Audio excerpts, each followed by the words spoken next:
അവസ്ഥ ഗതിയും പിടിക്കുന്നില്ല, 5 പൈസ ഒരു ഉപകാരം നാണുണ്ടാ. ആരാന്റെ വഴിപാടിൽ രക്ഷപ്പെട്ടിട്ട് ഉൾപ്പോടാ കുറച്ച് ജീവിക്കാൻ. ബാക്കിയുള്ള നരകിച്ചിട്ട് പോകുന്നത് എപ്പ നന്നാവരാത് പട്ടികളെ.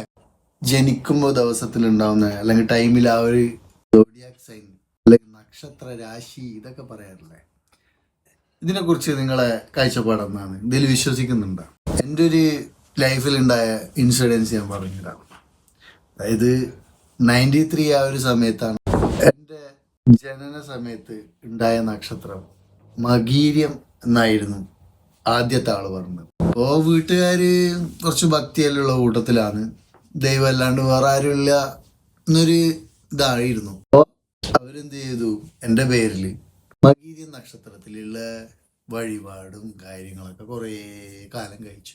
ഇവിടെ ഒരു കാര്യമില്ല. അപ്പോൾ കുറച്ച് കഴിഞ്ഞപ്പോൾ ജോലിസനെ മാറി, നല്ലൊരാളുണ്ടെന്ന് വന്ന് പറഞ്ഞപ്പോൾ എന്തായാലും നോക്കാല.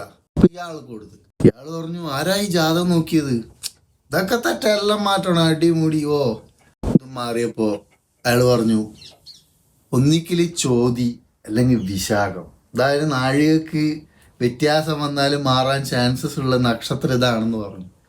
ഓക്കെ, എന്തായി ചോതി നല്ല നക്ഷത്രമാണ്, ചോതി ആവുമെന്ന് വിചാരിച്ചു. കുറേ കാലം ചോതി നക്ഷത്രം വഴിപാടും കാര്യം. പിന്നീട് അങ്ങോട്ട് ഒരു മാറ്റം. അവസ്ഥ ഗതിയും പിടിക്കുന്നില്ല, 5 പൈസ ഒരു ഉപകാരവും. പിന്നെ അയാള് മരിച്ചു, ആ ഒരു ജോത്സ്യൻ. ഇപ്പൊ എന്താക്കി, വീട്ടുകാർക്ക് പേടിയല്ലേ, ദൈവത്തിനില്ലാണ്ട് ഇതാവൂല. അപ്പൊ അവരെന്താക്കി, ചെക്കൻ പിന്നെയും രക്ഷപ്പെടുന്നില്ല, വേറെ ഒരാളെയും കൂടി കാണിച്ച് രണ്ടും കൽപ്പിച്ചു, ഇയാളെ നിങ്ങൾ രക്ഷപ്പെടുത്തുമല്ലോ. ഇയാളെ കാണിച്ചിട്ടാകുമ്പോ ഇയാള് പറയുന്നു ഇതെങ്ങനെ ശരിയാവുക, ഇവന്റെ നക്ഷത്രം ഇതല്ല, തിരുവാതിരയാണ്. ഇതിൽ ഞാൻ എന്താ മനസ്സിലാക്കണ്ടേ? ഇതിൽ എനിക്ക് വിശ്വാസം ഇല്ല, അഥവാ ഞാൻ വിശ്വസിക്കുന്നുണ്ടെങ്കിൽ എനിക്ക് പറയാനുള്ള കാര്യങ്ങള്, എൻ്റെ പേരിൽ രക്ഷപ്പെട്ട മകീര്യംകാരനും ചോദിക്കാരനും തിരുവാതിരക്കാരനും ഉണ്ടെങ്കിൽ ഈ വീഡിയോന്റെ താഴെ കമന്റ് ഇട്ടോ.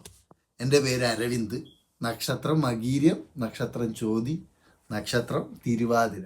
ഈ ഒരു അല്ലാതെ പാൽപ്പായസം കുറേ കഴിച്ചിട്ടുണ്ട്, നെയ്വിളക്ക്, നിവേദ്യം മറ്റെല്ലാം കഴിച്ചിട്ടുണ്ട്. നല്ല ലെവലിൽ എത്തിയിട്ടുണ്ടെങ്കിൽ ഞാൻ നാണുണ്ടാ. ആരാന്റെ വഴിപാടിൽ രക്ഷപ്പെട്ടിട്ട് ഉളുപ്പുകൊണ്ടാ കുറച്ച് ജീവിക്കാൻ. ബാക്കിയുള്ളവരിടാ നരകിച്ചിട്ട് പോകുന്നത് എപ്പ നന്നാവരാത് പട്ടികളെ.